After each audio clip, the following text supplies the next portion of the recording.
Pues tenemos a la doctora Lucero Camillama Fernández. Ella nos va a dar el tema sobre síndromes geriátricos. La voy a presentar. Ella es egresada de la Facultad de Medicina de la Universidad Autónoma del Estado de Morelos. Tiene la especialidad en Medicina Interna en el Centro Médico Nacional Siglo XXI del IMSS. Tiene una subespecialidad de geriatría en el Instituto Nacional de Ciencias Médicas y Nutrición Salvador Subirán. Y actualmente es médico geriatra en el Hospital Centenario de la Revolución Mexicana del ISSSTE. Para nosotros es un honor y un gusto tenerla, doctora, aquí en nuestro colegio. Muchas gracias por su presencia y su ponencia. Le dejo la palabra y usted nos va indicando bueno, nos da indicación si al final las preguntas o durante su presentación. Le dejo la palabra. Muchas gracias, doctora. Muchas gracias.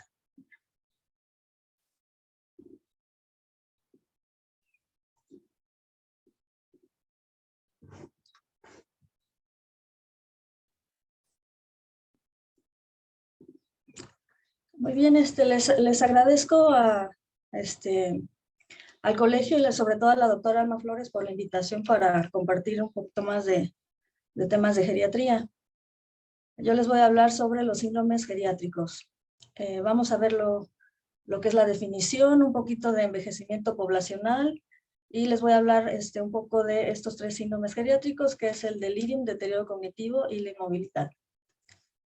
El síndrome lo conocemos como un conjunto de signos y síntomas que van a ocurrir juntos y que van a definir o caracterizar cierta enfermedad o alguna condición que se va a manifestar en un sujeto y que puede tener alguna causa o no conocida inicialmente. Ejemplos de síndromes conocidos en medicina, pues tenemos el síndrome de Down, el síndrome de abstinencia, síndrome de inmunodeficiencia adquirida.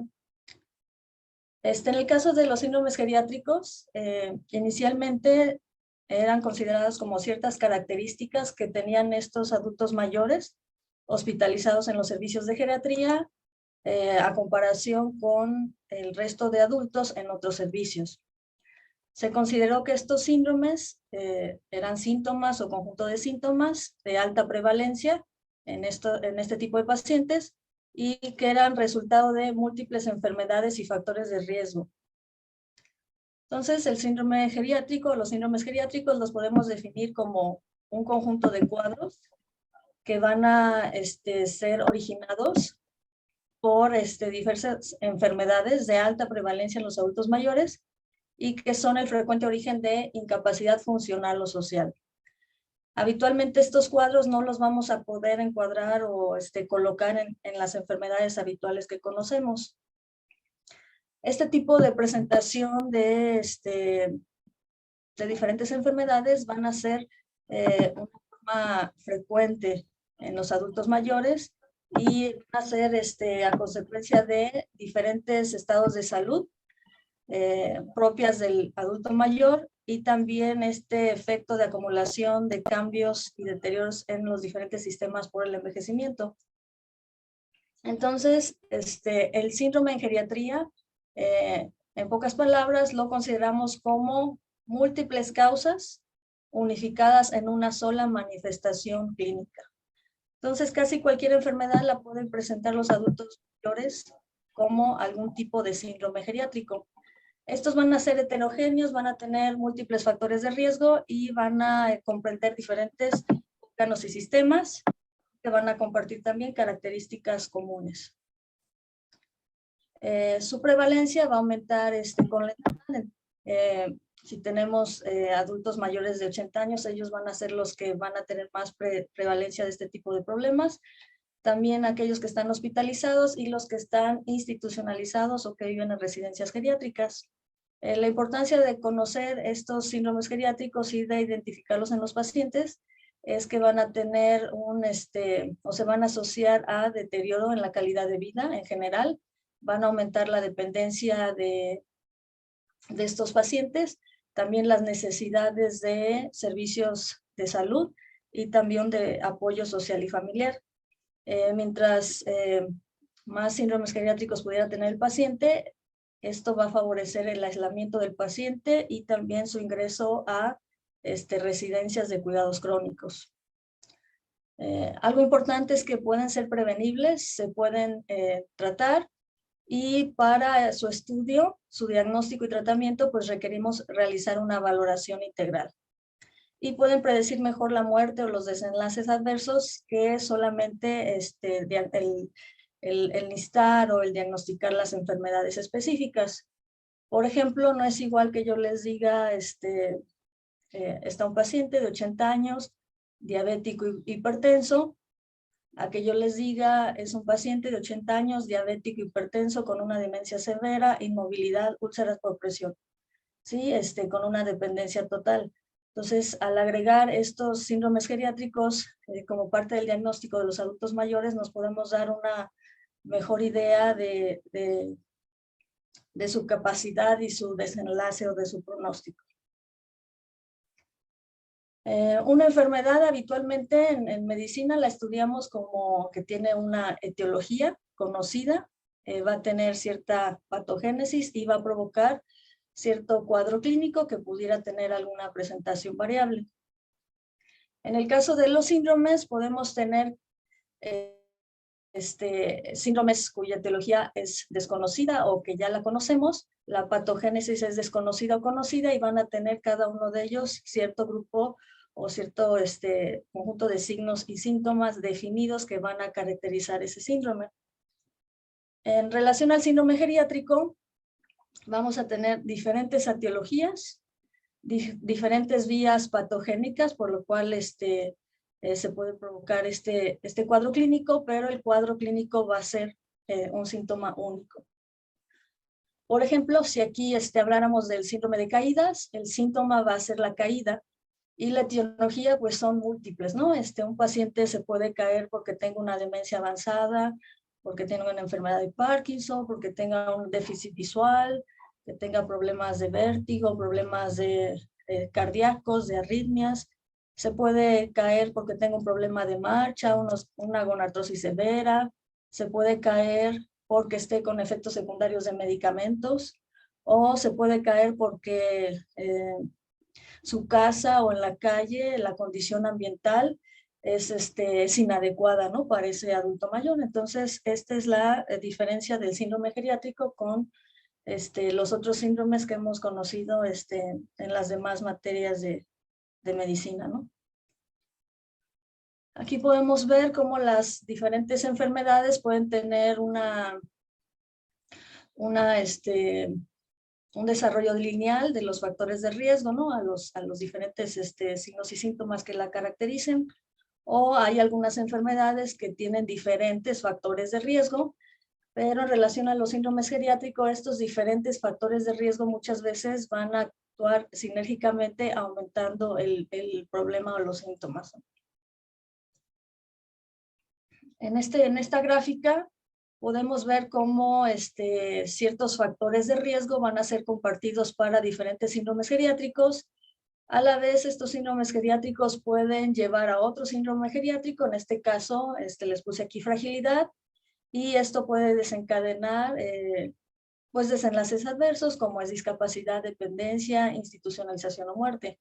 Pero la misma fragilidad puede ser un factor de riesgo para otros síndromes geriátricos, y entonces en este esquema podemos ver cómo la relación entre los síndromes geriátricos y los factores de riesgo pues puede ser incluso como de tipo un círculo vicioso, ¿no? Que un factor de riesgo nos lleva a un síndrome, y un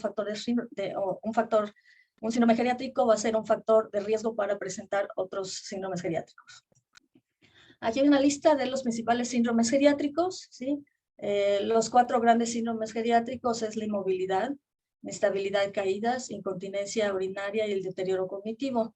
Pero tenemos muchos más síndromes geriátricos que van a tener esa característica, que van a ser de alta prevalencia en los adultos mayores, que van a compartir múltiples factores de riesgo.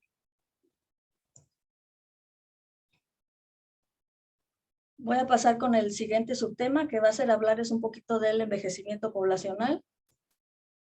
Bueno, las cifras a nivel mundial sobre el número de personas que viven actualmente son casi 8.000 millones de personas. En el 2015, casi 900 millones eran adultos de 60 años y más. Para el 2019, esta cifra aumentó a 1.114 millones adultos mayores. Vemos que pues los países están envejeciendo, pero este envejecimiento va a ser mucho más intenso en los países de bajo ingreso. Las estadísticas nos dicen que para el 2060, pues el número de adultos mayores va a aumentar. En los diferentes países se calcula un 56% en países de alto riesgo, pero en países de alto ingreso, perdón, pero en países de bajo ingreso este aumento va a ser muy significativo.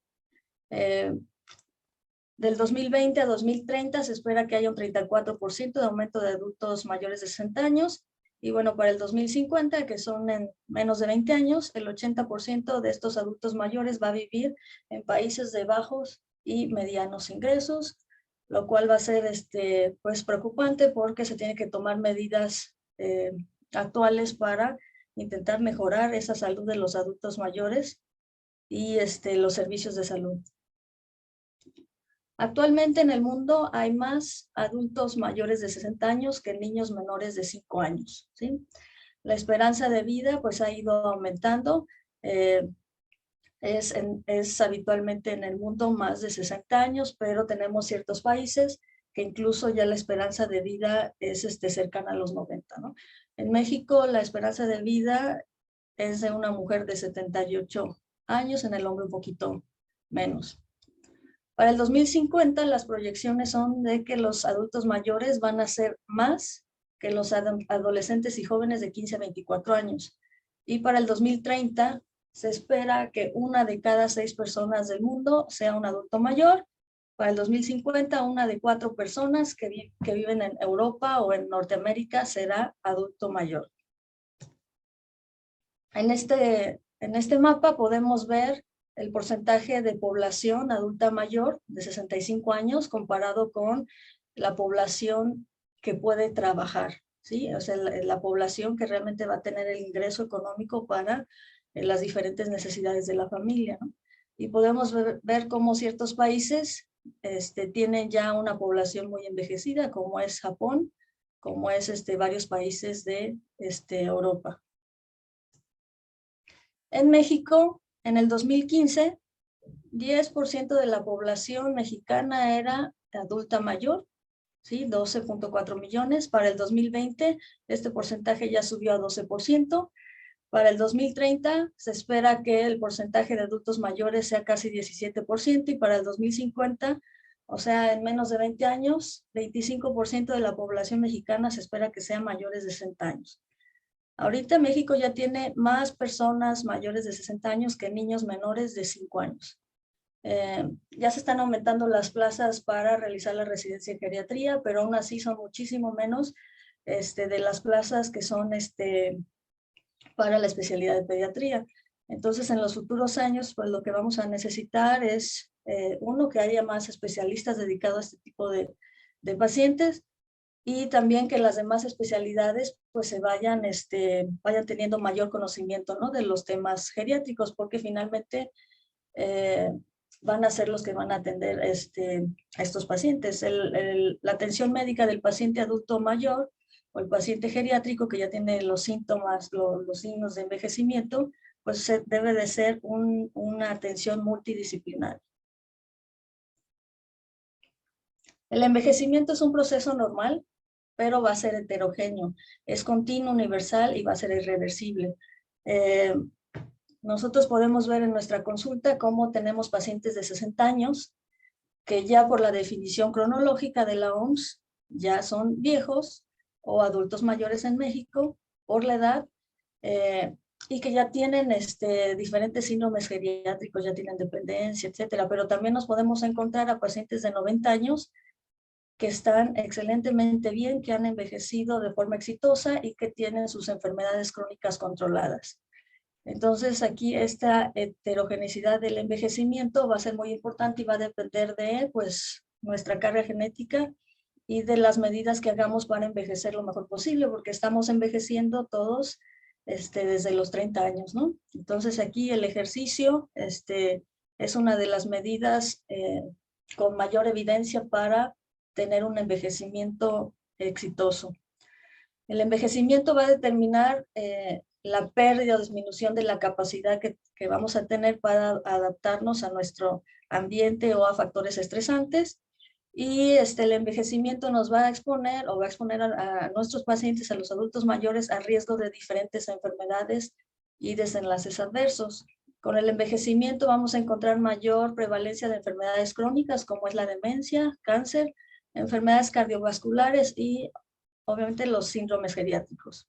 Si vemos estas enfermedades, cáncer y enfermedades cardiovasculares son las principales causas de defunción en los adultos mayores. Y bueno, la demencia es una de las principales causas de discapacidad, ¿no?, en el adulto mayor. Tenemos que el envejecimiento entonces lo podemos considerar como una definición cronológica solamente por los años cumplidos, pero también hay que tener en cuenta que el envejecimiento hay que considerarlo desde lo biológico, incluso a nivel molecular, con todas las mutaciones que pudiéramos tener a nivel del DNA, pero también el envejecimiento de nuestros diferentes órganos y sistemas. Hay un envejecimiento psicológico, cognitivo y también social. No sé si antes de pasar ya a los 3 síndromes geriátricos que les voy a platicar tengan alguna duda o continúo para que no se nos haga más tarde. Compañeros, ¿alguna duda, algún comentario que tengan para la doctora?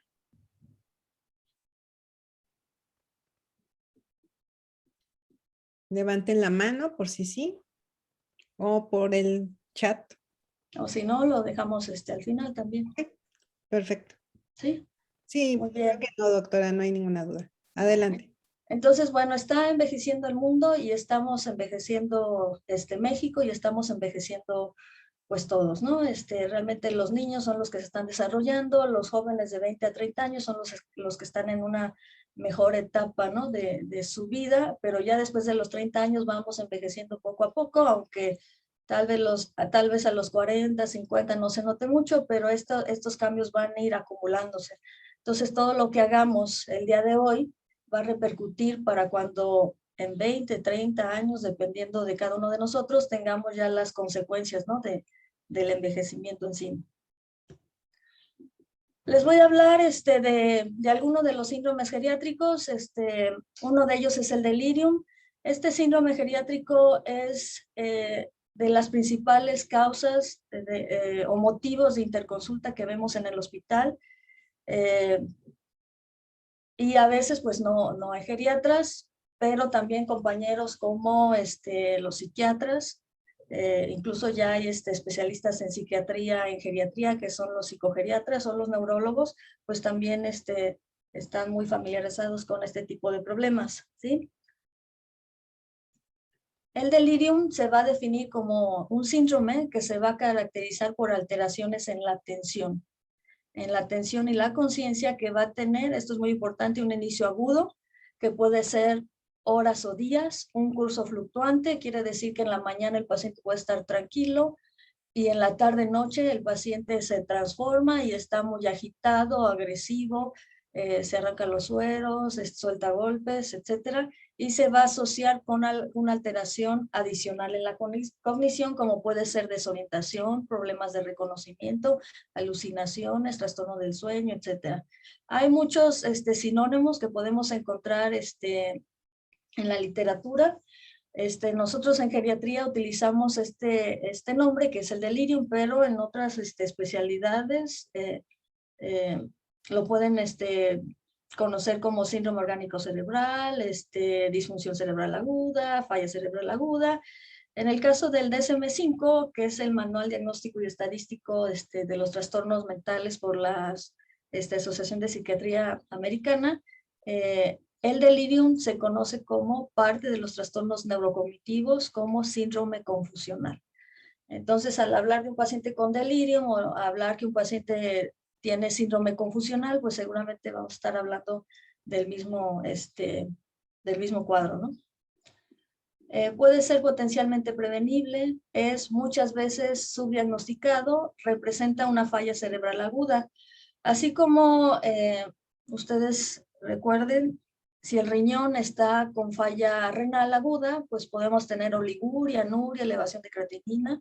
Sí, si tenemos una falla cardíaca aguda, va a haber disnea, puede haber edema pulmonar, edema, etcétera. Y entonces, si tenemos una falla cerebral aguda, ¿qué va a tener el paciente? Delirio, ¿sí? Puede ocurrir a cualquier edad, ¿sí? No es un problema específico del adulto mayor, pero va a ser más frecuente en los adultos mayores. Va a estar asociado a diferentes desenlaces adversos, incluso mayor mortalidad. En el caso de los pacientes quirúrgicos, puede ser, es la complicación quirúrgica más común que se presenta en este grupo de edad. También es un problema que está ligado a los propios cuidados de salud que damos nosotros, ¿no? Como médicos, y es un marcador de calidad de los servicios hospitalarios. Si en nuestro hospital hay muchos pacientes, está aumentando la incidencia de los pacientes con delirium, es que algo está fallando en la calidad de nuestro servicio. ¿Cuáles son las consecuencias del delirium? Uno, mayor mortalidad, diferentes bibliografía, podemos encontrar que el paciente durante la hospitalización puede tener mayor riesgo de morirse, hasta 20 veces comparado con adultos mayores que no tienen delirium. Incluso después de un año de que tuvieron este cuadro de delirium, el paciente tiene mayor riesgo de fallecer a comparación con los que no tuvieron.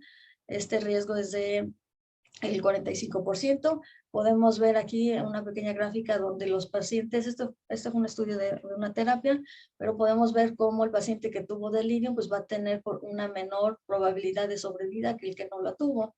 Y de otras consecuencias o desenlaces, pues es mayor mortalidad, ¿no? El paciente hospitalizado está más tiempo, regresa más veces, tiene otras complicaciones quirúrgicas, se recupera más lento de la cirugía, puede tener infecciones hospitalarias, desnutrido, trombosis, caídas, úlceras, incontinencia, depresión. Va a haber mayor deterioro funcional y cognitivo, mayor riesgo de diagnosticar demencia después de este evento y mayor riesgo de ingreso a instituciones. El objetivo de la geriatría pues es el diagnosticar y tratar, rehabilitar las enfermedades del adulto mayor relacionados con el envejecimiento. El objetivo de la geriatría nunca va a ser que el paciente viva más de lo que tenga que vivir, o sea, el paciente va a vivir lo que tenga que vivir, pero lo que queremos los geriatras es que el paciente adulto mayor lo viva de la mejor calidad posible, con su mayor autonomía y funcionalidad posible, así como estado cognitivo. Entonces, un paciente que tiene delirium, pues va a tener un deterioro funcional y cognitivo mayor que alguien que no lo tiene. Podemos tener un paciente con delirium pues en casa, pero también los pacientes que llegan a urgencias, hasta el 60% puede tener delirium, que a veces no se reconoce o no se identifica, ¿no? En los servicios de hospitalización, es en áreas médicas, quirúrgicas y terapia intensiva, tenemos también delirium mucho mayor en las terapias intensivas, porque habitualmente son pacientes más graves, con más medicamento, más problemas, más medidas invasivas, ¿no? Con sondas, catéteres, etcétera. En México la prevalencia de delirium estaba en un 12% y la incidencia, perdón, y la prevalencia está casi un 40%, ¿no? En pacientes hospitalizados. El delirium va a ser multifactorial y vamos a tener factores predisponentes que van a ser los factores que hacen que el paciente esté en riesgo de tener este problema, y vamos a tener factores precipitantes que van a ser los factores que van a desencadenar ese cuadro agudo en el paciente, ¿no? De los factores predisponentes tenemos la edad, deterioro cognitivo crónico, demencia previa, problemas de déficit visual auditivo, y algunas otras causas como diferentes enfermedades, el sexo masculino, dependencia funcional. Sí, entonces si tenemos a nuestro paciente de una edad avanzada con multipatología, demencia, pues va a ser, pues va a tener este riesgo, ¿no? Para tener delirium en hospital o en la casa o la comunidad, ¿no? Y de los factores precipitantes, tenemos a las infecciones como uno de los factores precipitantes más frecuentes, hasta el 43% de delirium en los adultos mayores. Entonces, siempre que tengamos ese paciente que estaba bien y hace unas horas o hace algunos días empezó a estar desorientado, a no reconocer a su familia, a tener alucinaciones, estar agresivo, estar dormido y no despertar, pues tenemos que descartar infecciones, ¿no? Infecciones de las más frecuentes son infecciones de vías urinarias, pero también tenemos vías respiratorias. Y bueno, con el COVID, una de los síntomas en el adulto mayor atípicos del COVID, pues fue la presentación de delirio, ¿sí? Otra de los factores precipitantes muy frecuentes son las metabólicas, como el desequilibrio hidroelectrolítico. Entonces, parte del estudio que no debe faltar en nuestro paciente adulto mayor con delirium es un examen general de orina, ¿sí? Y su química, sus electrolitos séricos, ¿no? Y bueno, tenemos también otros factores y hasta aquí abajo les puse yo medicamentos como son anticolinérgicos, antihistamínicos, relajantes musculares, incluso antipsicóticos que utilizamos para controlar el delirium hiperactivo, pues pueden causar también delirium, ¿no? O si utilizamos antipsicótico por otra causa, puede causar, ocasionar delirium, ¿no? Entonces hay ciertos medicamentos que realmente van a ser inapropiados para el adulto mayor y son los relajantes musculares, uno de ellos, antihistamínicos, por ejemplo, difenhidramina, ¿no? Las benzodiazepinas, pues sí se utilizan, yo las he utilizado también, pero hay que intentar utilizar estos medicamentos lo menos posible, ¿no? De las manifestaciones del delirium va a tener un inicio agudo, su curso va a ser fluctuante y los síntomas van a ser variables. Dependiendo de los síntomas podemos tener a los 3 tipos de delirium, que es el hiperactivo, donde el paciente está muy agitado, donde puede estar agresivo, donde es el paciente que está grite y grite, un paciente que incluso nos puede dar patadas, o en el hospital se arrancan los sueros, las ondas. En el otro extremo del espectro del delirium tenemos al delirium hipoactivo, que es el paciente que va a estar pues muy adormilado, somnoliento, que no come, y bueno, es el paciente que está muy tranquilito en su cama, y es el tipo de delirium que habitualmente pasa en mayor frecuencia subdiagnosticado, ¿no? Porque el paciente está tranquilo o muy dormido. En cambio, el paciente que está enojado, agresivo, gritando, pues ese ya, o sea, ya están los familiares ahí, llaman a la enfermera, llaman al médico, todo el mundo está atento a ese paciente y entonces el paciente que habitualmente sí se diagnostica. El delirio mixto es aquel que va a fluctuar entre estos dos estados, entonces es el paciente que en la mañana tal vez esté muy dormido, pero ya en la tarde, que es el fenómeno de sundowning o el fenómeno del atardecer. O sea, con el atardecer el paciente cambia y ahora sí, ya está muy inquieto, agitado, agresivo, alucinando, gritando, etc. Entonces, estos son los diferentes tipos de manifestaciones del delirium. Podemos tener afectación de de otras funciones cognitivas, pero la función cognitiva principal que define el delirium va a ser la atención. ¿Sí? Entonces aquí el paciente le va a costar trabajo enfocar, mantener o dirigir su atención y esto lo podemos evaluar muy fácilmente pidiendo, por ejemplo, al paciente que cuente los meses del año de diciembre a enero, que cuente los días de la semana, que cuente los números del 20 al 1 para ver si nos mantiene su atención, ¿no? Las alucinaciones es también uno de los síntomas que nos llama mucho la atención y puede haber la habilidad emocional o alteraciones en la actividad psicomotriz. El diagnóstico del delirium va a ser clínico, nos tenemos que basar en la historia clínica, la exploración física y también en el expediente clínico, ¿no? Para ver sus factores o sus antecedentes, ¿no?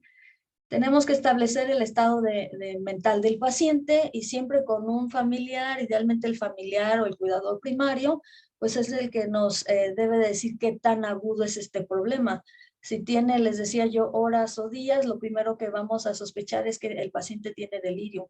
Si este paciente ya tiene meses, por ejemplo, tiene 5 meses, 6 meses de que tiene alucinaciones y que se agita en la noche, pues este paciente tiene mucho tiempo, ya es más bien un problema crónico. En ese paciente lo que vamos a sospechar es que tenga síntomas neuropsiquiátricos asociados a una demencia, ¿sí? No delirio. Pues podemos utilizar varias herramientas para la evaluación cognitiva, como el examen mínimo del estado mental, obviamente los criterios diagnósticos del DSM-5 y el CAM, que ahorita lo vamos a ver. Algo importante, una parte del proceso diagnóstico es identificar al paciente que tiene delirio, ¿no? Entonces, bueno, ya, uno, este paciente inquieto o muy adormilado tiene delirio. La segunda causa más importante es ver por qué tiene delirium. El delirium va a ser una condición que va a estar asociada a algún problema médico, ¿sí?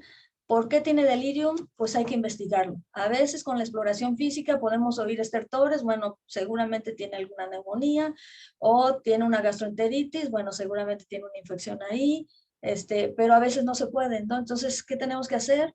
Buscar la causa con estudios de laboratorio y gabinete, ¿sí? Y entonces aquí les pongo en este cuadrito la primera línea.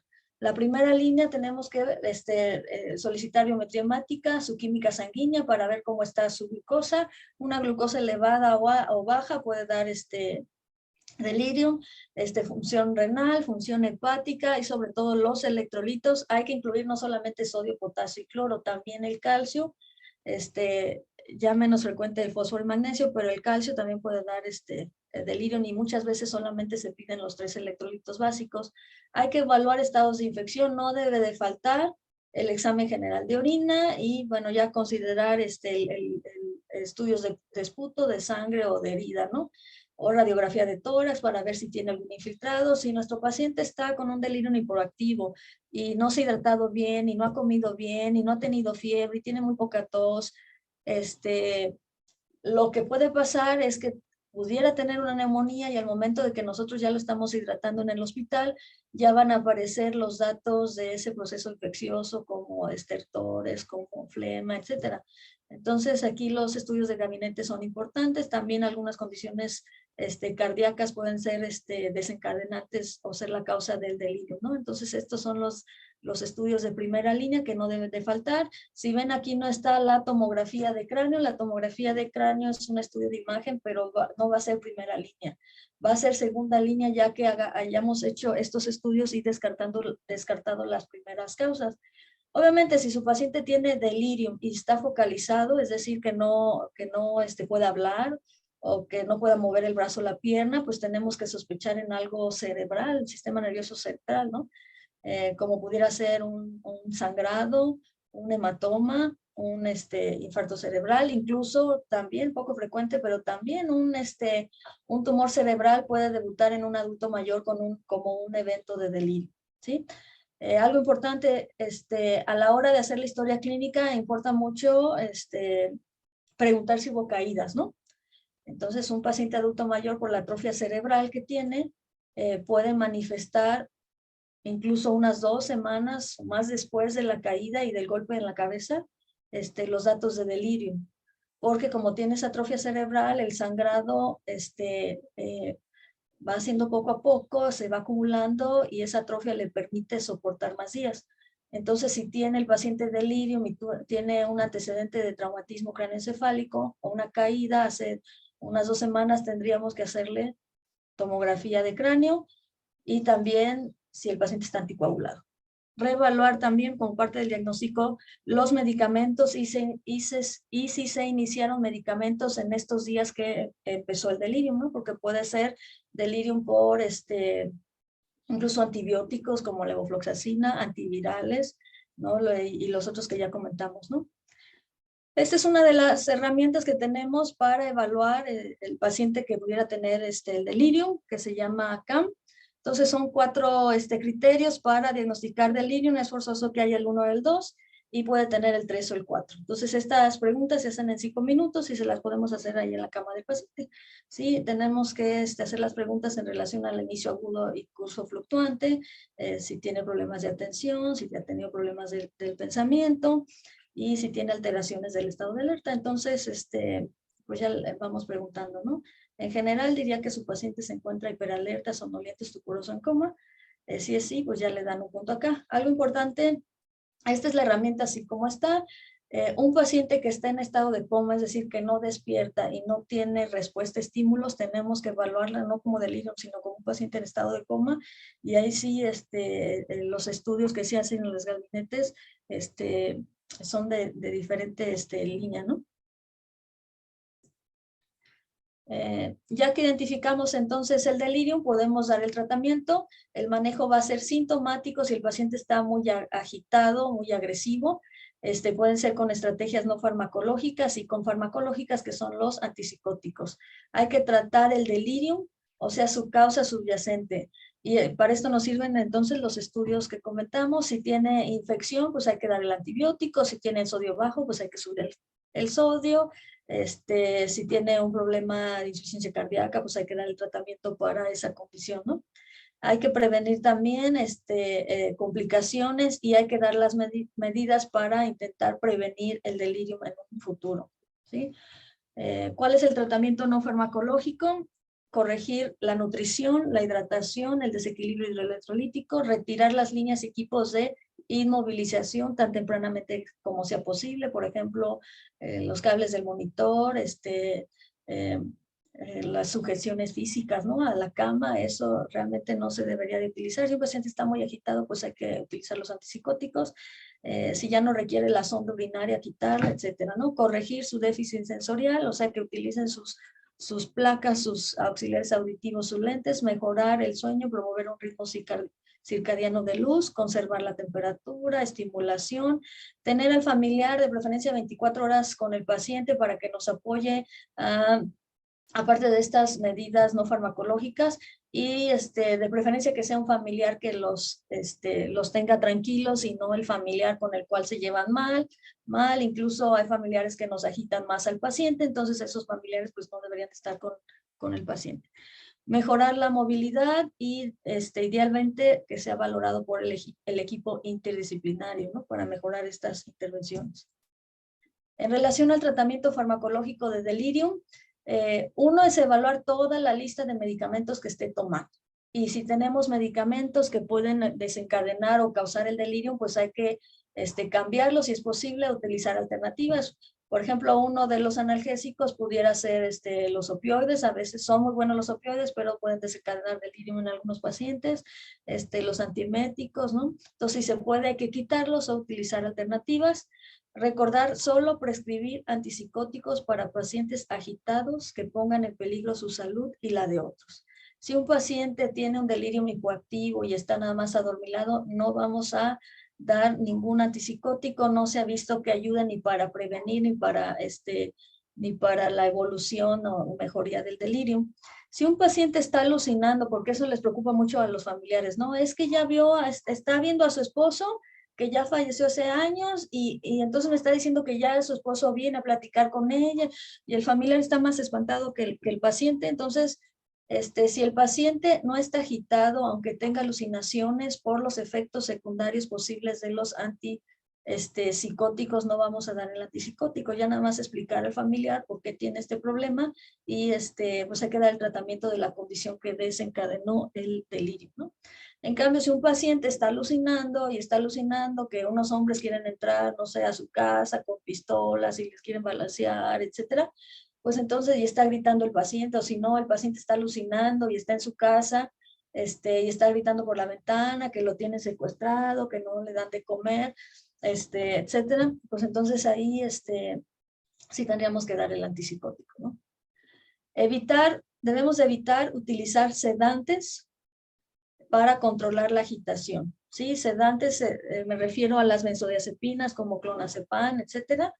Estos solamente se van a utilizar en caso de abstinencia por benzodiazepinas. Si nuestro paciente está tomando el clonazepam desde hace meses, años, y llega una cirugía o por alguna situación se le suspendió y el paciente está haciendo delirium porque ya no le dieron su dosis de clonazepam o bromazepam o lo que sea, entonces lo que tenemos que hacer es reiniciar la benzodiazepina.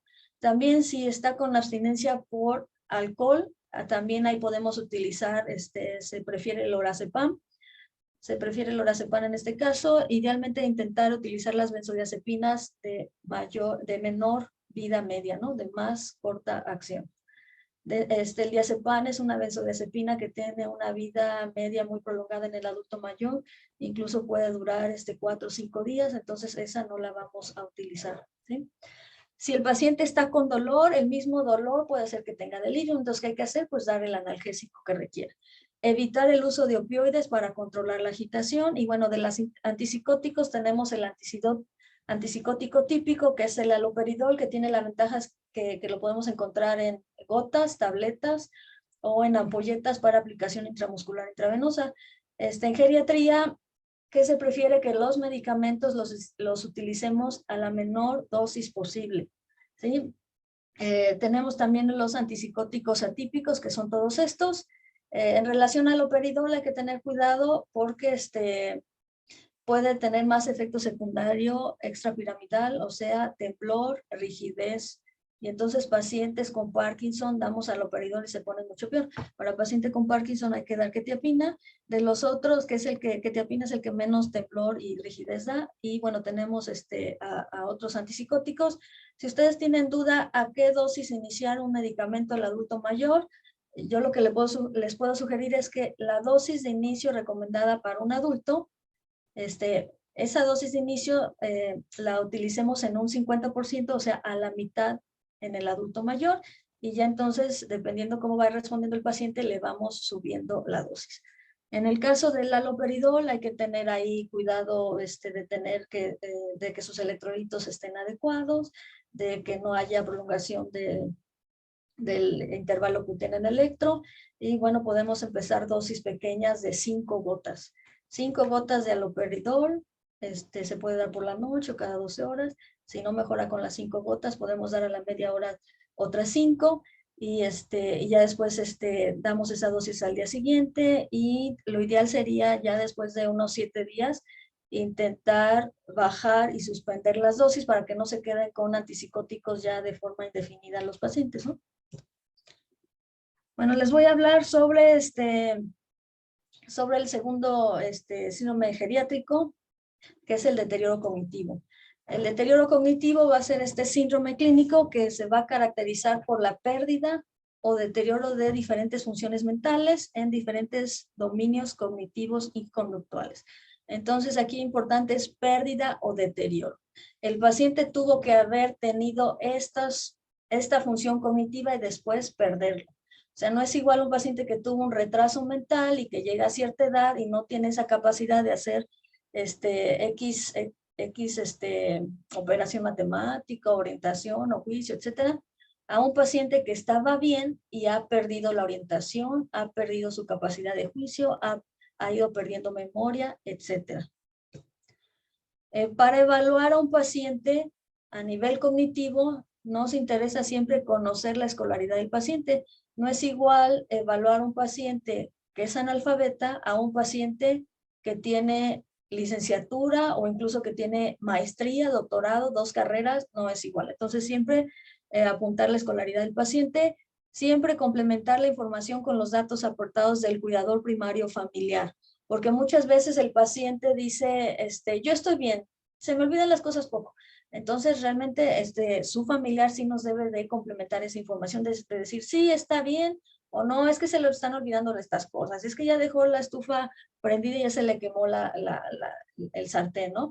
No, es que no se toma su medicamento, no, es que se ha tomado doble dosis porque se le olvida que ya lo tomó, ¿sí? Entonces ahí siempre complementar con los informes del cuidador y del familiar. Tenemos diferentes herramientas de tamizaje, como es el Mini-Mental, el MoCo, el reloj, otras pruebas neuropsicológicas. Importa también aquí realizar tomografía, resonancia, como parte, no para diagnosticar demencia o deterioro cognitivo, sino para detectar posibles causas de deterioro cognitivo, demencia, como pueden ser infartos cerebrales, hidrocefalia, etc. Y bueno, mientras más edad, mayor riesgo de deterioro cognitivo. En mayores de 80 años ya el 20% tienen algún tipo de deterioro.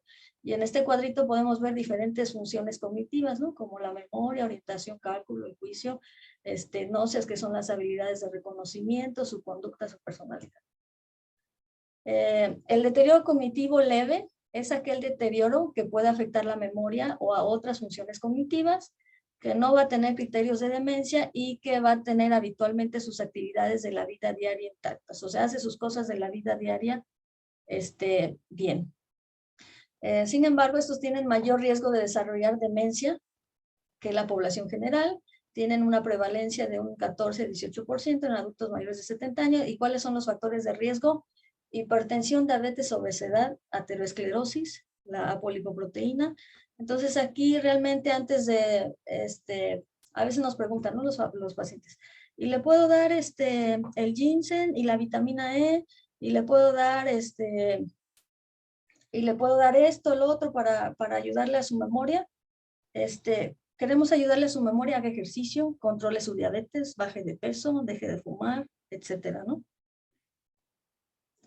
Tenemos que hacer el diagnóstico diferencial con diferentes enfermedades psiquiátricas, por ejemplo, depresión. Depresión puede causar que el paciente tenga olvidos, efectos adversos a medicamentos como benzodiazepinas, antihistamínicos, alteraciones metabólicas, deficiencia de vitamina B12 o problemas de tiroides, diferentes enfermedades cerebrales vasculares como infarto cerebral, epilepsia, y también tenemos que hacer el diagnóstico diferencial contra envejecimiento normal.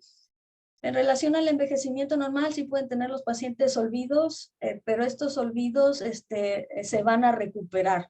Por ejemplo, un olvido que puede ser más común con el envejecimiento es el típico olvido donde vamos al refrigerador, abrimos la puerta y ya no nos acordamos para qué fuimos.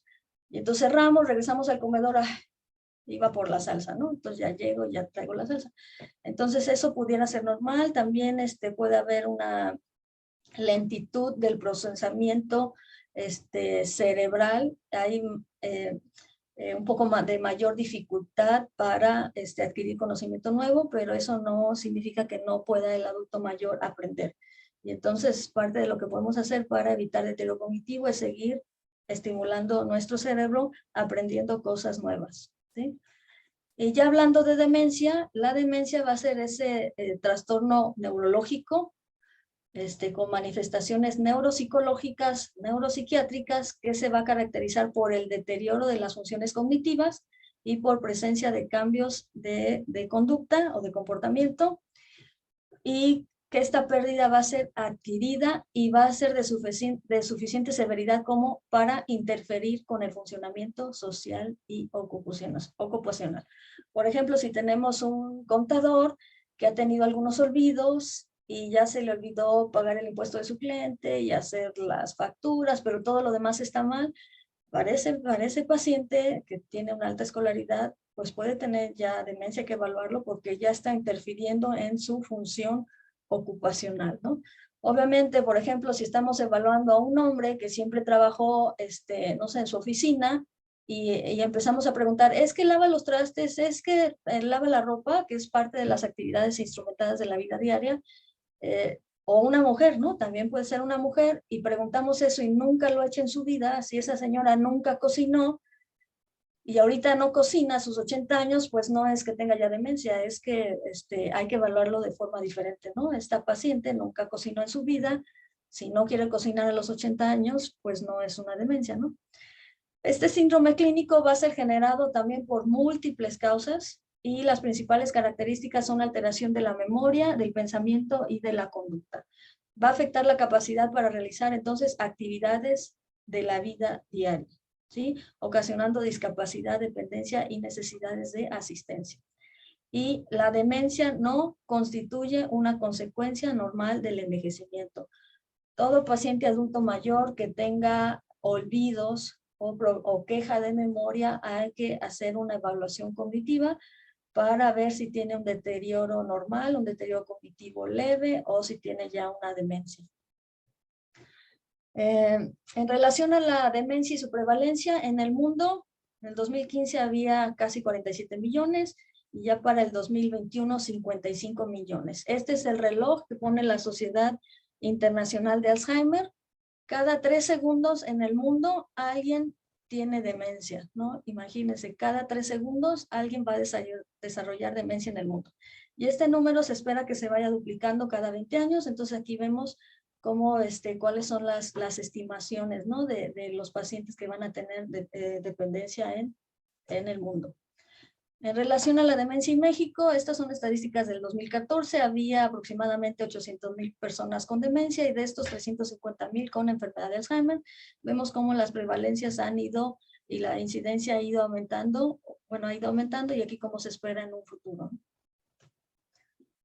De las causas de demencia, la enfermedad de Alzheimer es la causa de demencia más común, incluso hasta un 70% de los casos. les pongo esta tablita del libro. Vemos aquí que de las demencias degenerativas, entonces enfermedad de Alzheimer es la más común, pero también tenemos por cuerpos de Lewy, frontotemporal, Parkinson y otros tipos de demencias. Y tenemos demencias no degenerativas, de las más frecuentes son las vasculares, pero también infecciosas, tóxicas, ¿no? Por ejemplo, no es raro encontrar paciente con demencia asociada a la ingesta de alcohol, ¿sí?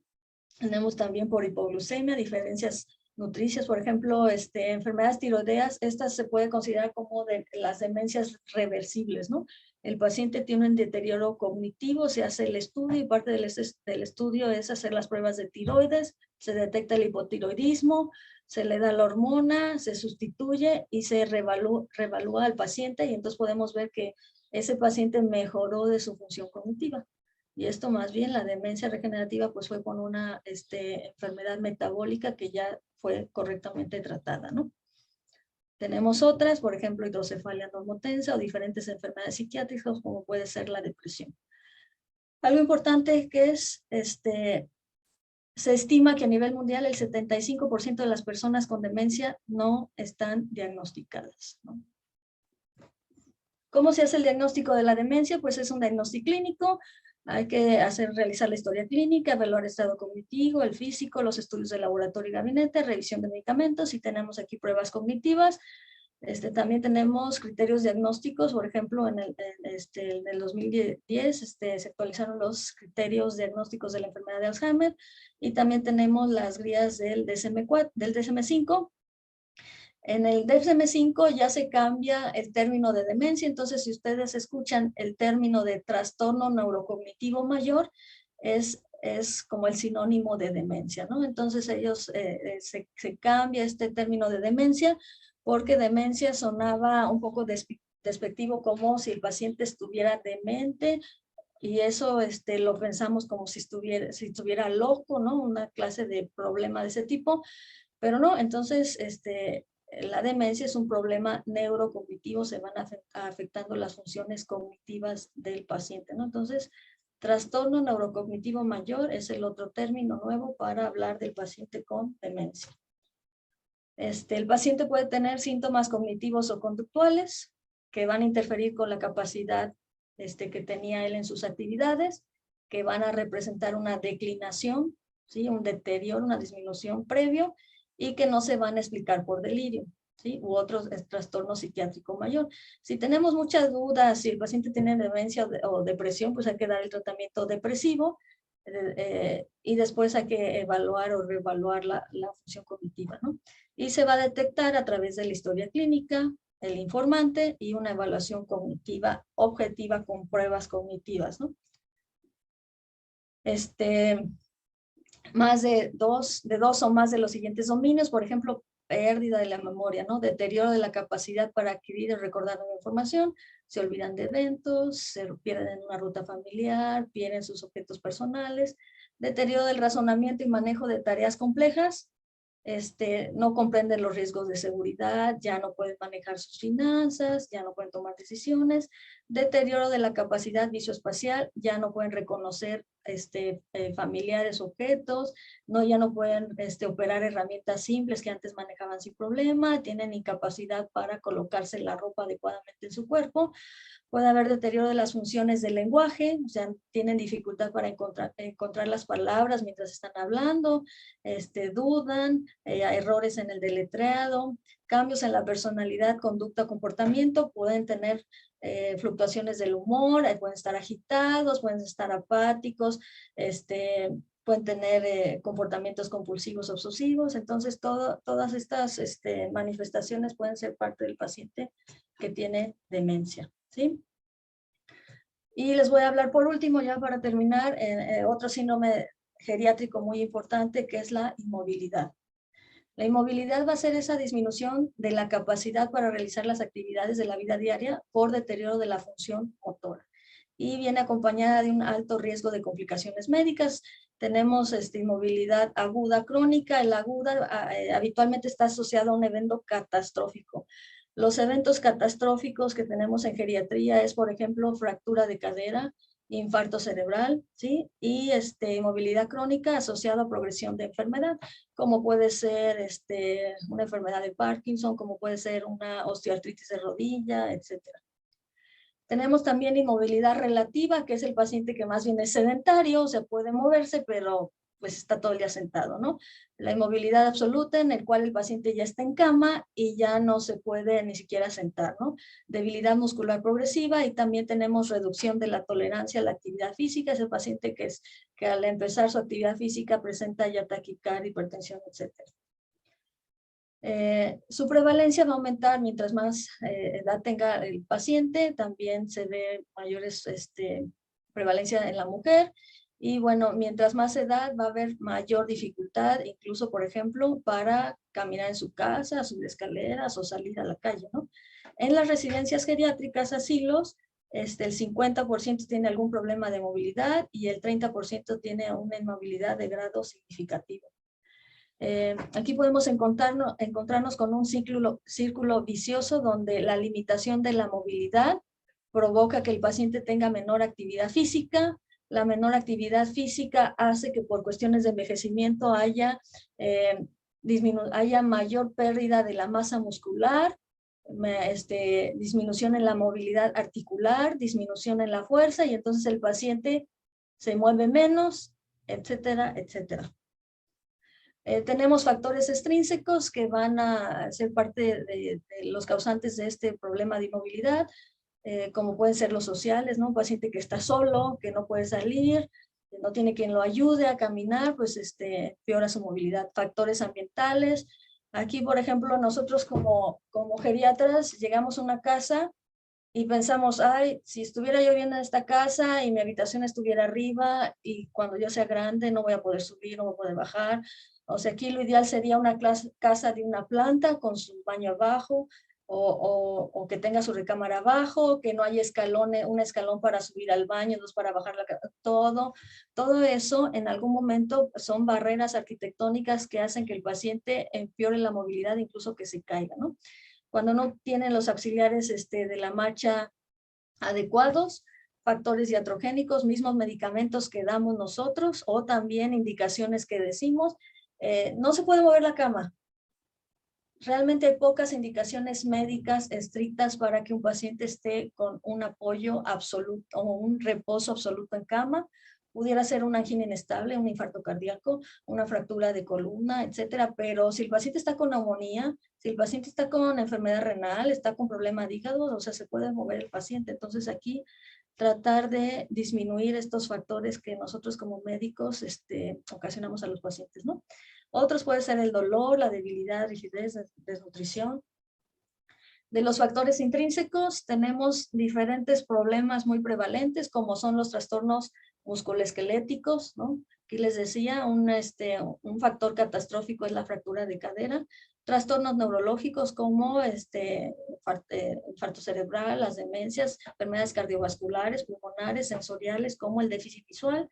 Incluso los auxiliares auditivos bifocales, los lentes que son bifocales, pueden ser una causa de inmovilidad y caídas. Entonces, preferible tener nuestros dos auxiliares de lentes para visión cercana y lejana. Los cambios ambientales y otros, como puede ser el desacondicionamiento, ¿no? Un paciente que nunca hizo ejercicio y ya a cierta edad, pues ya nada más llega a sentarse todo el día en su sillón a ver tele, pues ese paciente se va a desacondicionar, ¿no? ¿Cuáles son las complicaciones de la inmovilidad? Pues son muchas, ¿no? Y dependen del sistema o aparato en el cual las veamos, ¿no? A nivel cardiovascular pueden ser tromboembolias, ya sea pulmonares, venosas. A nivel del aparato respiratorio, neumonías, gastrointestinal, estreñimiento con impactación fecal, genitourinaria, infecciones, nervioso, ¿no? Deprivación de deterioro cognitivo. Sistema osteomuscular. Por ejemplo, aquí en un paciente inmovilizado, o sea que está en reposo en cama, la fuerza muscular va a ir bajando del 1 al 5% por día. Imagínense un paciente que estuvo 2 semanas hospitalizado por una neumonía. Una semana de reposo en un adulto mayor significa una pérdida de hasta el 20% de fuerza muscular. Entonces sí, hay pacientes que llegan al hospital caminando y se van en silla de ruedas, sí, porque en esas 1, 2, 3 semanas el paciente tuvo que tener reposo en cama, nunca se le paró o no se podía parar, etcétera, etcétera, y pues perdió, ¿qué? Pues perdió músculo, fuerza muscular, y entonces se va a su cama, a su casa, perdón, en silla de ruedas. Tenemos también complicaciones a nivel del sistema endocrino, psicológica, como puede ser la depresión, el miedo a caer, sociales y también la muerte, ¿no? Hasta hay estadísticas donde el 50% de los adultos mayores con inmovilización aguda pueden fallecer durante el año, ¿no?, de este evento. Una de las complicaciones muy importantes que constituye un síndrome geriátrico por sí solo son las úlceras de presión, que va a hacer este daño en la piel y el tejido subyacente como consecuencia de esa compresión o presión sobre una prominencia ósea, ¿sí?, producida como resultado de factores como presión, fricción y cizallamiento.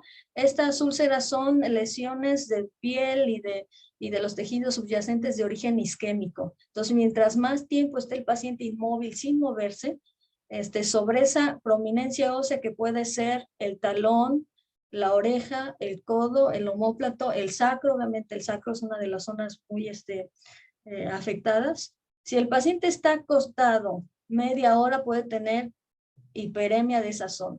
Y si ya lo movemos, esta hiperemia se puede resolver antes de una hora. Si el paciente está sentado o acostado en la camilla entre 2 y 6 horas, ya va a tener isquemia. Se pudiera resolver en 36 horas. Pero si ese paciente no se le mueve, ya puede tener necrosis y ulceración, ¿no? Entonces, aquí lo que se recomienda en pacientes que están en cama es que se le mueva por lo menos cada 2 horas, que es cuando ya se puede presentar la isquemia. Entonces, moverlo por lo menos cada 2 horas si el paciente no tiene úlceras, y si tiene úlceras, cada hora. La inmovilidad la vamos a diagnosticar igual con la historia clínica. Hay que ver todos los factores psicosociales, las condiciones médicas, medicamentos, una evaluación o exploración física que incluya todo la situación cardiopulmonar, musculoesquelético y neurológico. Y tenemos aquí diferentes pruebas, ¿no?, para evaluar mancha también. El objetivo del tratamiento de la inmovilidad, pues, es que el paciente recupere su funcionalidad y la movilidad previa. Y también evitar complicaciones. Se requiere un manejo multidisciplinario para el tratamiento de este tipo de pacientes. Aquí el equipo de medicina física y rehabilitación es indispensable para este tipo de pacientes. Y aunque el paciente está en cama, si el paciente en cama logra por él solo moverse de un lado a otro, es ganancia. Si logra sentarse, si logra apoyar los pies, si logra pararse unos segundos para que el familiar lo pueda girar a la silla de ruedas, todas esas ganancias, aunque muy pocas, le pueden evitar complicaciones, ¿no? Entonces, si ese paciente en cama solito se puede mover cada 2 horas o cuando lo requiere, ese paciente le va a bajar muchísimo el riesgo de complicaciones como úlceras por presión. Y bueno, el tratamiento pues depende de la causa, de las complicaciones. Hay que siempre mantener hidratación, nutrición, controlar el dolor, el sueño, evaluar los medicamentos, evaluar el entorno sociofamiliar, dar los ejercicios físicos, idealmente un plan de rehabilitación personalizada, individualizada para ese paciente, terapia ocupacional y un uso correcto de auxiliares de la marcha, ¿no?, como puede ser andadera o bastón. Y bueno, esos serían los síndromes geriátricos que yo les quise compartir. No sé si tengan alguna duda o pregunta. Muchas gracias, doctora. Bueno, no sé, compañeros, si tienen alguna duda. Hay una duda en el chat, hay 2 ahorita. El doctor Edwin Aguilar, perdón, comenta que se puede dar a un paciente con delirium muy inquieto clonazepam en el área de urgencias. En relación a clonazepam, si el delirium es por abstinencia de benzodiazepinas y por alcohol, sí. Si no tiene estos 2 situaciones, entonces hay que dar antipsicóticos. Lo ideal es dar, si tiene bien sus electrolitos, su electrocardiograma, podemos dar haloperidol. Y si no, pudiéramos dar los otros antipsicóticos atípicos que habitualmente los tenemos en el hospital, que puede ser risperidona, olanzapina, quetiapina. Si no se puede dar vía oral, la siguiente vía de administración recomendada es la vía intramuscular y ya en última opción la vía intravenosa. El objetivo de dar antipsicóticos en un paciente que está muy agitado, inquieto, es tenerlo manejable, no inconsciente dormido, porque podemos ponerle 2 ampolletas de haloperidol intravenoso y de que lo va a tumbar, lo más probable es que sí, pero entonces el paciente va a estar todo dormido, sin reaccionar y aumentamos el riesgo de otros problemas. Entonces, de preferencia, el antipsicótico, primero. Ok, doctora. Hay otra pregunta en el chat y después doy la palabra al doctor Arturo. El doctor Guillermo Guizar pregunta que si usted recomienda las cápsulas HMB para recuperar masa muscular secundario a inmovilidad y por cuánto tiempo. El HMB, pues sí, en los estudios se ha visto que ayuda a mejorar masa muscular y también mejorar fuerza muscular, las dos cosas. Entonces, sí es un complemento que se pueda dar, pero también lo que se ha visto es que tiene que realizar el paciente la rehabilitación. O sea, no nada más el complemento, también la rehabilitación. ¿Por cuánto tiempo? Pues va a ser variable porque cuando un paciente está recuperándose de un evento agudo, como puede ser una neumonía que lo llevó al hospital o alguna otra cosa, ¿no? El familiar o el paciente pregunta, ¿en cuánto tiempo me voy a recuperar? Uno, estamos hablando de pacientes que ya sus órganos están envejecidos, que son más frágiles y que tardan en recuperarse. Entonces, más o menos para darnos una idea, si un paciente estuvo hospitalizado 2 semanas, si ese paciente realiza su rehabilitación, come como se debe, incluyendo sus complementos, y se trata sus enfermedades adecuadamente, ese paciente va a tardar lo triple del tiempo que estuvo inmovilizado para recuperarse. O sea, 2 por 3, 6. Si ese paciente hace la rehabilitación, se nutre bien y se controla su diabetes, etcétera, etcétera, le va a tardar 6 semanas en recuperar como estaba antes. Pero si el paciente no quiere hacer el ejercicio, no quiere comer bien, la glucosa sigue descontrolada, pues lo más seguro es que no recupere lo que tenía antes. Sí. Exacto. Bueno, muchas gracias, doctora. Doctor Arturo, adelante. Gracias, doctora, muy interesantes sus sesiones. Las del día de hoy todas han estado muy buenas. Doctora, abordaba que la población está envejeciendo y comentaba que tendremos en breve una población envejecida. Bueno, algo que faltó mencionar, aunque es una cosa muy lógica, es que la mayoría de nosotros que estamos en este momento, en esta sesión, en unos pocos años vamos a pasar a ser también parte de la estadística de adultos mayores, y deja siempre la reflexión de qué estamos haciendo en este momento para un envejecimiento saludable. Doctora, yo estoy en el módulo Aura Acadims, con todos estos cambios tan bonitos que se dieron. Y también atendemos población geriátrica, adulto mayores, no llega de todo tipo de edades, pero sí me ha quedado siempre la inquietud. Existen los criterios de vulnerabilidad para también dar metas de tratamiento y control en paciente diabético.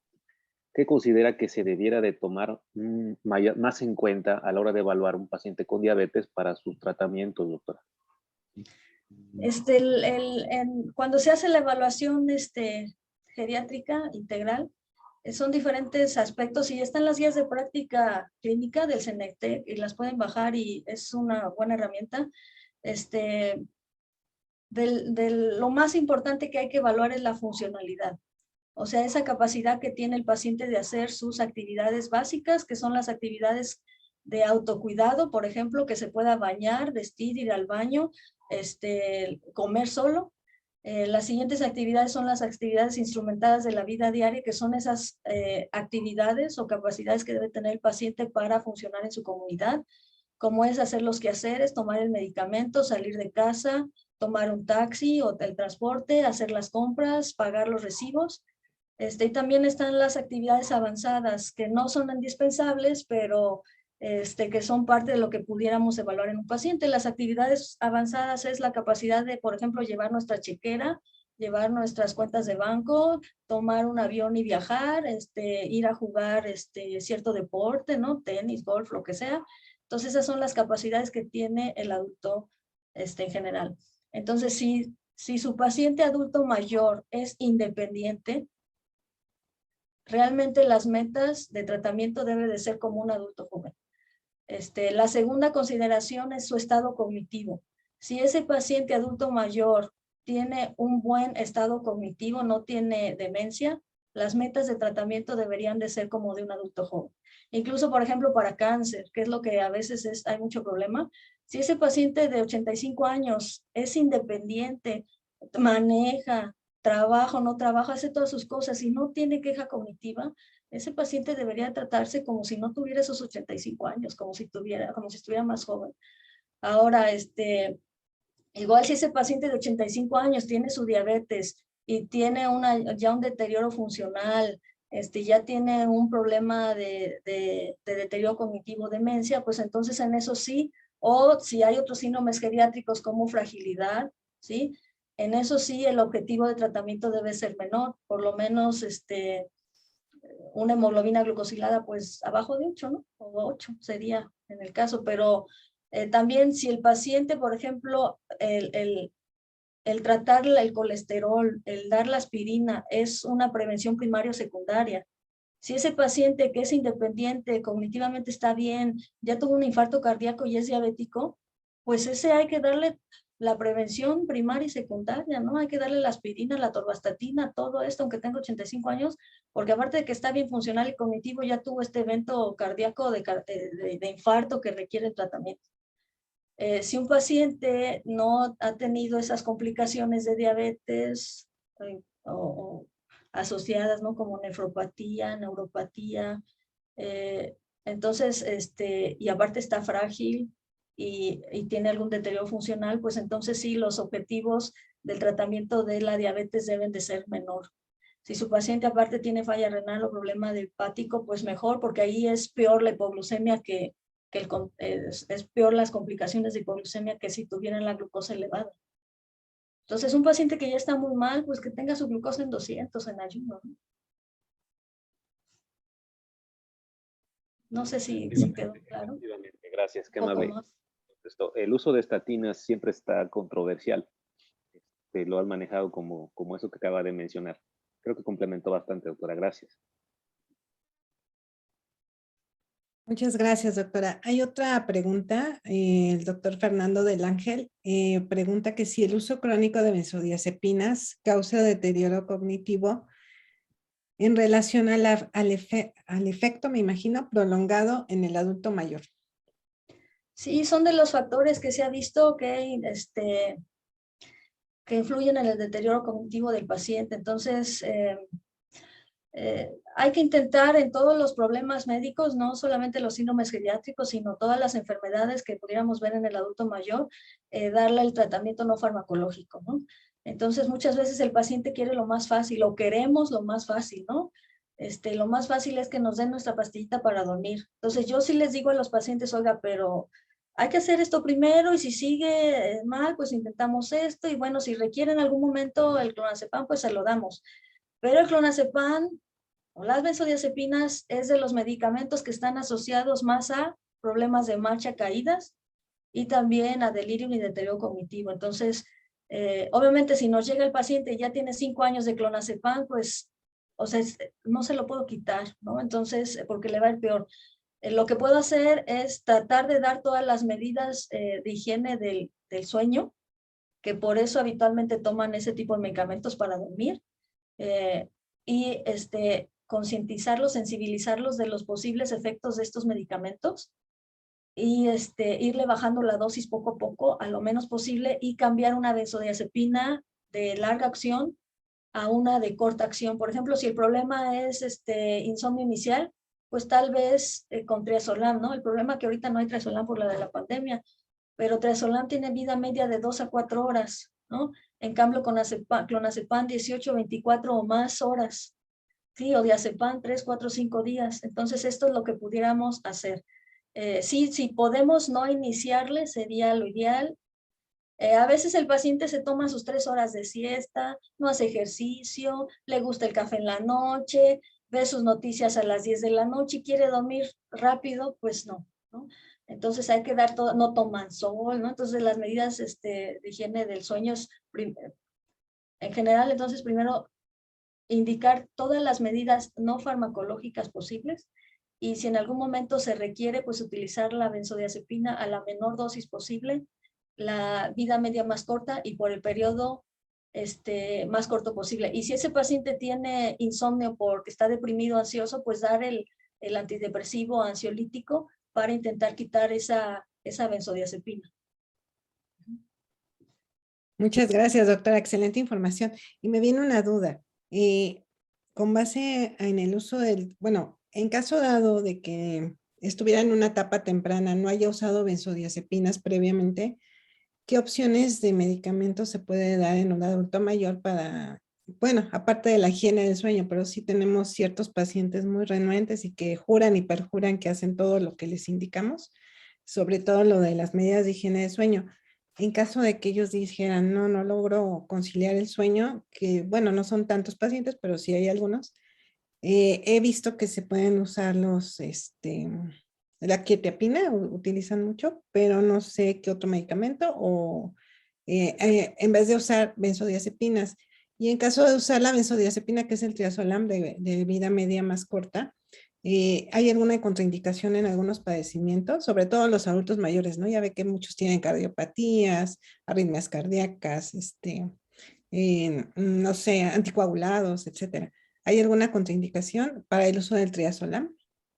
Bueno, de medicamentos que pudieran tener efecto a nivel del sueño, que no son benzodiazepinas, por ejemplo, la melatonina, que se supone que la evidencia está más para estos viajes, ¿no?, intercontinentales o el jet lag, pero hay algunos pacientes que les pudiera ayudar. Entonces, incluso los venden en gomita, en dulces, pudiera ser una opción. Entonces, yo tengo algunos pacientes que con su gomita de 3 miligramos están durmiendo bien. Esa es una. La otra, por ejemplo, pues uno tratar de mover los medicamentos, a veces están con los diuréticos en la noche y orinan en la noche, entonces mover ahí lo que se pueda ajustar de su tratamiento de base. A veces tienen dolor, por ejemplo, de la pregabalina, gabapentina, que son medicamentos que ya utilizamos muy frecuente para dolor neuropático. Hay algunos pacientes que les ayuda muy bien a relajarse y dormir tranquilamente en la noche, entonces pudiera ser una opción. También tenemos algunos antidepresivos que dan sueño, entonces si ese paciente tiene datos también de ansiedad o depresión, ahí una opción pudiera ser mirtazapina o trazodona, que pueden dar sueño, entonces son otras opciones. Y bueno, si ya aprobamos todo, aquí pudiéramos dar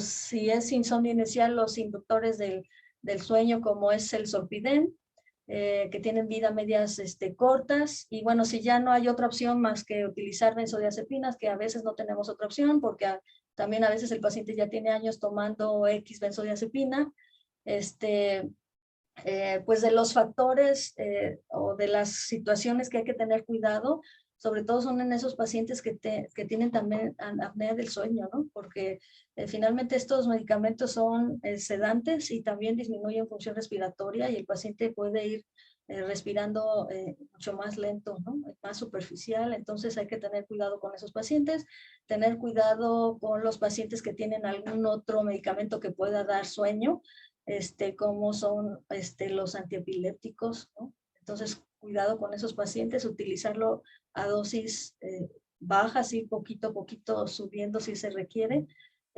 Y bueno, intentar en las consultas, o sea, no es igual una tableta que media. Entonces, intentar en las consultas ir bajando lo que se pueda de la benzodiazepina, o cambiarlas por unas de menor contracción. Ahorita con lo de la pandemia, pues hubo mucha carencia de muchas de estas sustancias. Entonces, bueno, a veces llegó un momento en que pues nada más preguntaba, pues ¿qué hay? Pues le vamos a dar esto, ¿no? Aunque a veces eso no es lo ideal, pero pues intentar, ya que están llegando los medicamentos, otra vez regresarlos a los de vida media corta.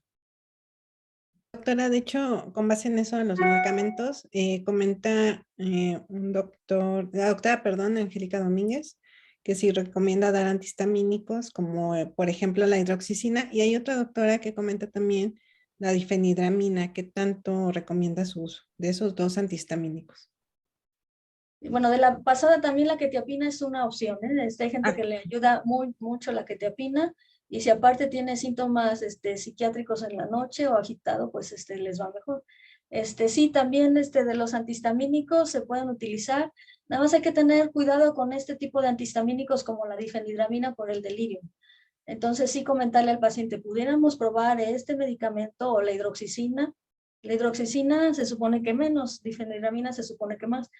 Pero sí comentar, podemos utilizar este medicamento para que le ayude al sueño, hay que vigilar que no lo desoriente, esto, lo otro. Obviamente a veces no se puede en la consulta dar todos los efectos secundarios de todos los medicamentos, ¿no? Pero sí dar los más importantes, sobre todo de nuevo. Y sí se pueden utilizar también. También la doctora Diana pregunta si se puede utilizar el valproato de magnesio en caso de Eh, insomnio. Pues bueno, ese es otro medicamento ahí de función cognitiva, bueno, neurológica. Yo no lo he utilizado mucho, de los anticomerciales típicos o previos, pues de los que dan más sueño y que al paciente no le da tantos efectos secundarios, pues es el de la pregabalina y de la gabapentina, porque incluso carbamazepina y los otros pueden tener más efectos secundarios. Pero bueno, si el paciente tiene también alguna situación neurológica como temblor o movimientos anormales o epilepsia y necesita alguno de estos, pues se lo damos, nada más que hay que vigilar los efectos, ¿no? Secundarios. Ok, doctora. Dejo la palabra al doctor Carlos Iván. Está alzando la mano. Adelante, doctor. Hola, buen día, tardes, perdón. Soy Carlos Iván Guardado, médico residente de primer año en medicina familiar y pues nada, comentar, me hace muy importante que estén destacando la relevancia de las medidas,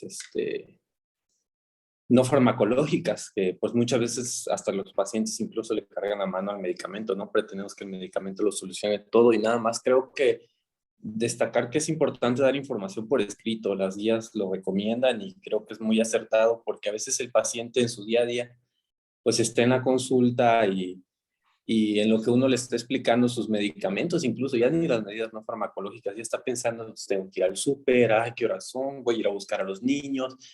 Y el que se lleve una información por escrito le da la ventaja de que consulta en un momento dado todas las recomendaciones que a lo mejor no tuvo tiempo de o no prestó atención al momento de la consulta o que saliendo pues se lo olvidaron.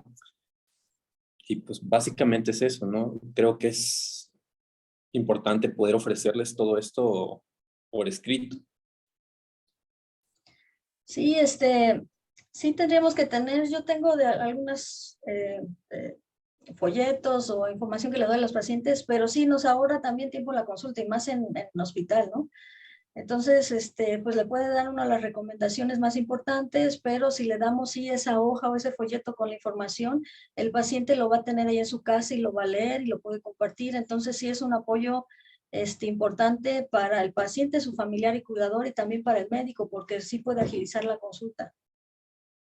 Sí, eso era más que todo mi comentario. Muchas gracias, muy interesante el tema. Buenas tardes. Buenas tardes. Yo, doctora. Adelante, doctora. Sí, doctora, buenas tardes.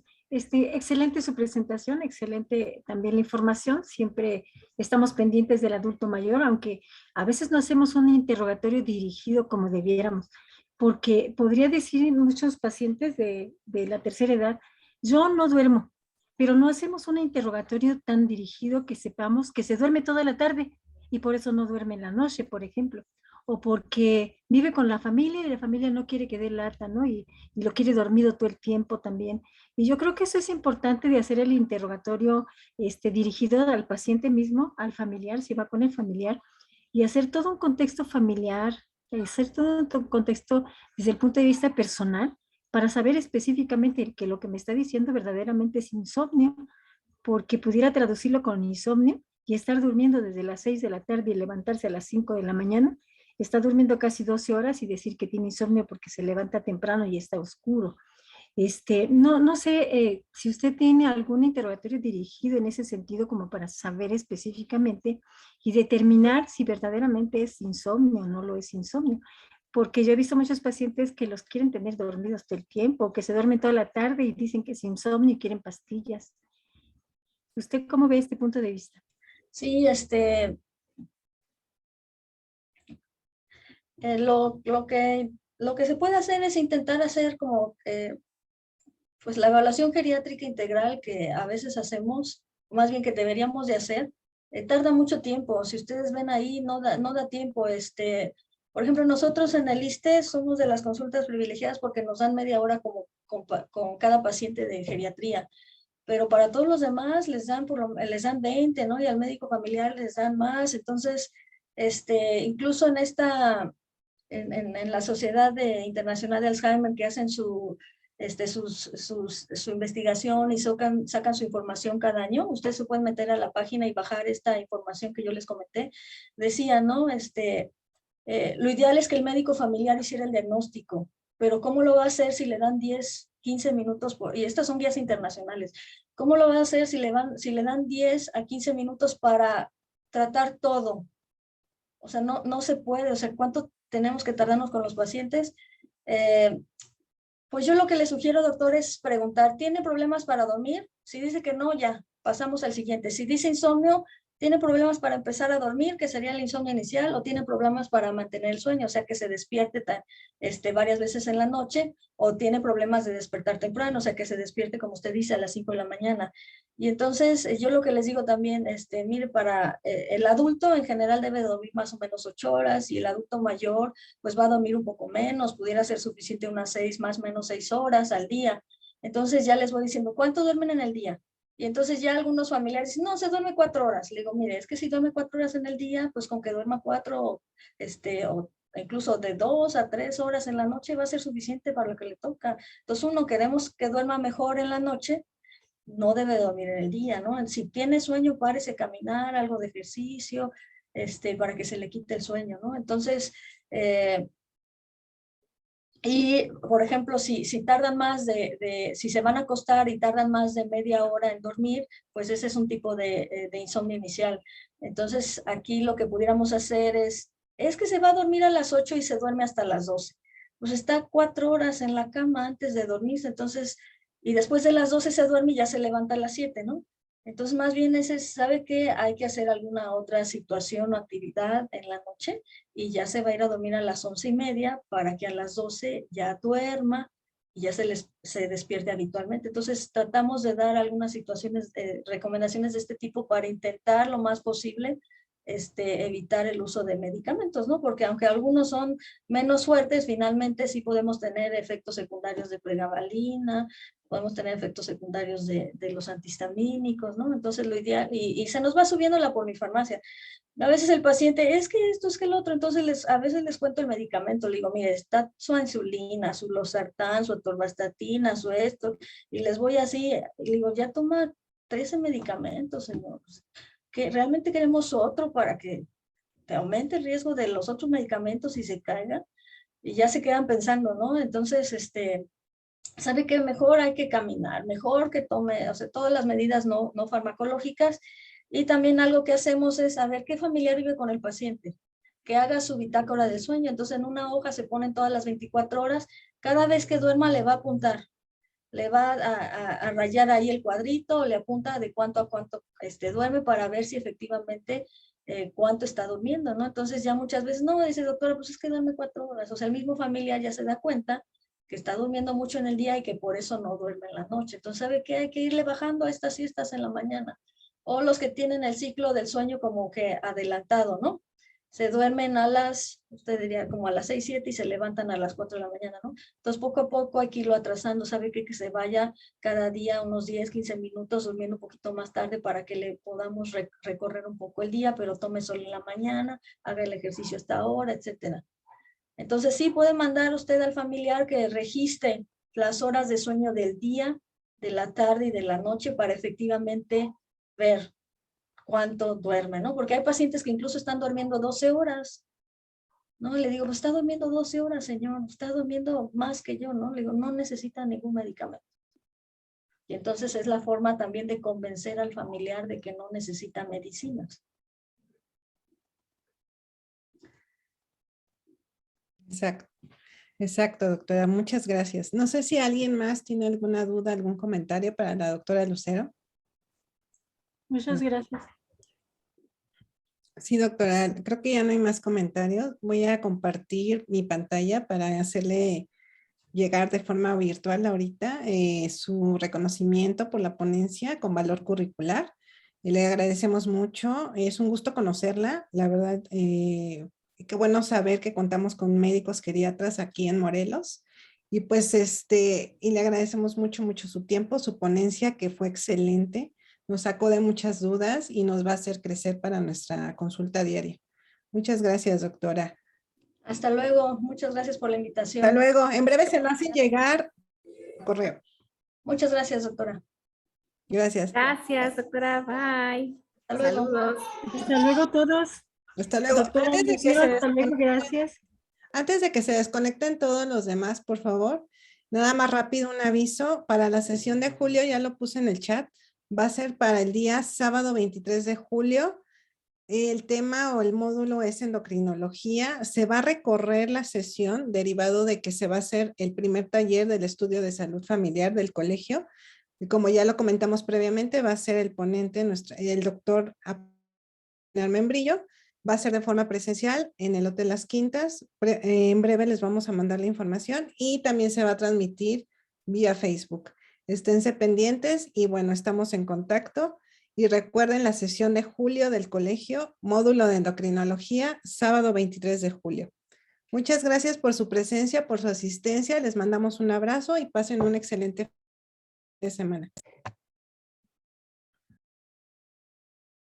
Gracias igualmente. Saludos a todos.